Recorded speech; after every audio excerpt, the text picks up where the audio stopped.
Hello, hello, hello mga ka-mindset. Mapagpalang araw sa ating lahat, no? Ang ganda ng sikat ng araw.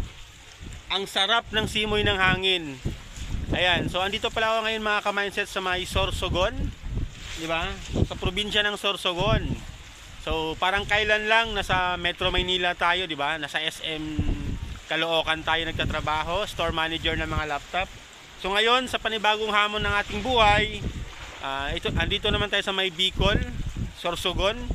So hawak naman natin is yung mga motor, 'di ba? Motorcycle dealership tayo as a store manager also mga ka-mindset. So ayan.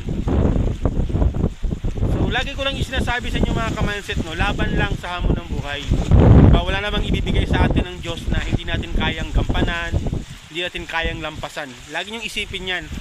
Though mahirap, 'di ba? Masasabi talaga natin ang hirap naman ng pinagdadaanan ko.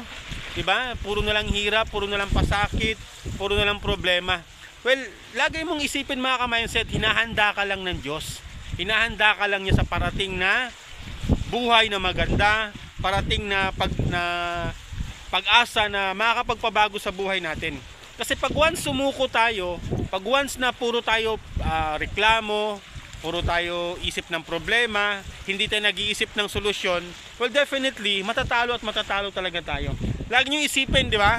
God want us to be a warrior, not a warrior. Di ba? Huwag tayo masyadong worry. Normal mag-worry, normal magreklamo, pero lagi nating isipin, dapat lagi tayong may solusyon. Focus tayo sa solusyon, wag sa problema.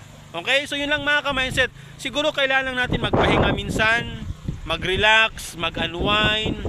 Di ba? Kasi lahat naman tayo kailangan magpahinga. Di ba? Kasi pag hindi ka nagpapahinga, pag naboburden na rin yung utak mo, napapagod na rin yung katawan mo, well definitely mahirapan ka rin lumaban sa buhay. So ayun lang mga ka-mindset, no, share ko lang naman sa inyo. Though hindi pa naman talaga tayo successful, ang ibig ko lang sabihin sa inyo mga ka-mindset, wag lang tayong sumuko, wag tayong